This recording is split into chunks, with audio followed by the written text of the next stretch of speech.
कुरुक्षेत्र की धरती उस दिन साधारण नहीं थी। आकाश में उड़ते पक्षी भी जैसे सहमे हुए थे। हवा में एक अनजाना भय और भारीपन था। चारों दिशाओं में विशाल सेनाएं सजी हुई थीं। रथों की कतारें, हाथियों की चिंगाड़, घोड़ों की टापें और योद्धाओं के अस्त्र शस्त्रों की चमक से पूरा वातावरण युद्ध के लिए तैयार खड़ा था।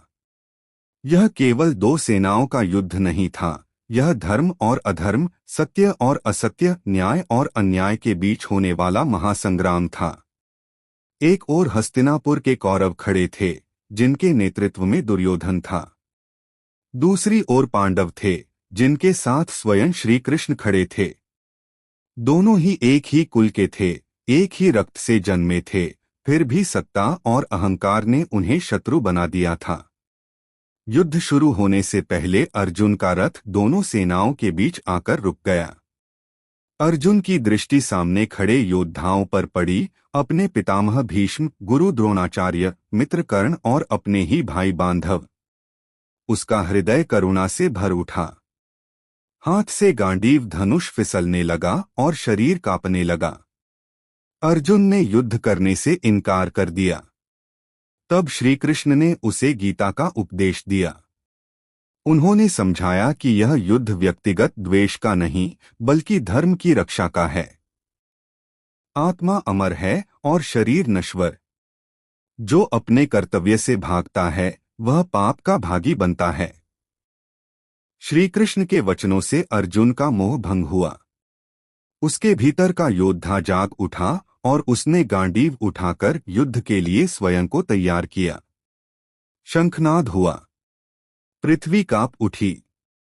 आकाश में धूल के बादल छा गए।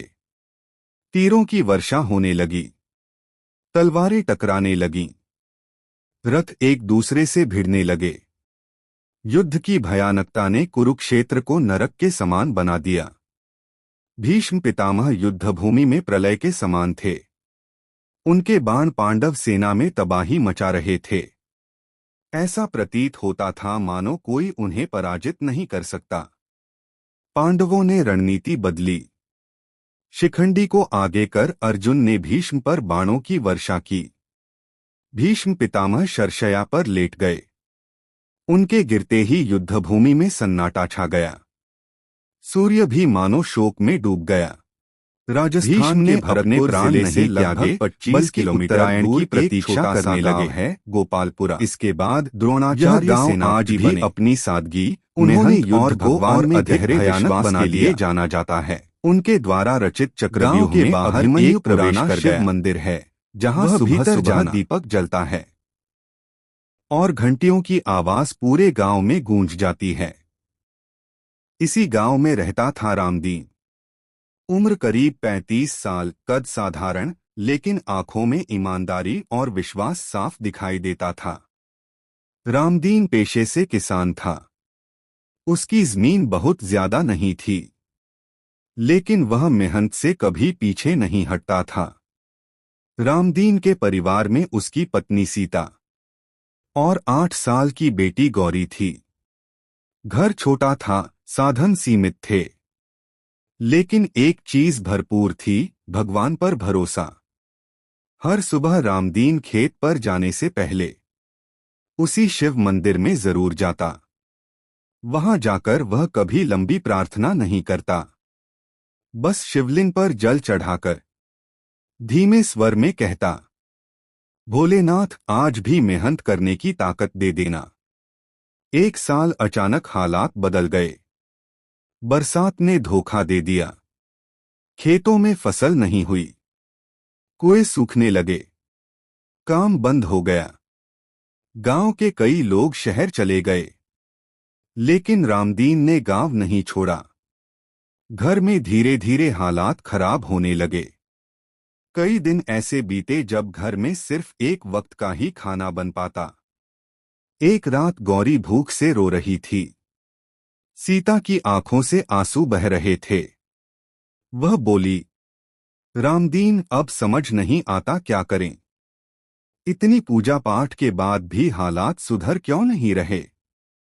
रामदीन ने अपनी पत्नी का हाथ पकड़ा और बोला, सीता, जब सब रास्ते बंद हो जाते हैं तब भगवान का रास्ता खुलता है। बस थोड़ा भरोसा और। उस रात घर में खाने को कुछ नहीं था। रामदीन चुपचाप मंदिर गया। मंदिर में अंधेरा था। सिर्फ एक दिया जल रहा था। रामदीन मंदिर के फर्श पर बैठ गया। उसकी आंखों से आंसू गिर रहे थे। उसने पहली बार भगवान से सवाल नहीं किया।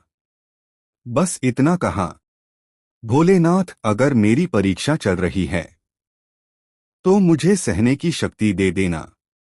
अगली सुबह कुछ ऐसा हुआ जिसकी किसी ने कल्पना भी नहीं की थी।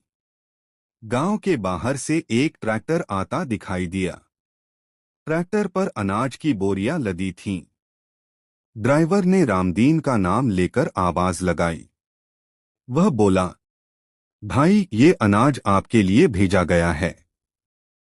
किसने भेजा ये मत पूछना। बस इतना कहा गया है कि जरूरतमंद तक पहुंचा देना। रामदीन की आंखें भर आईं।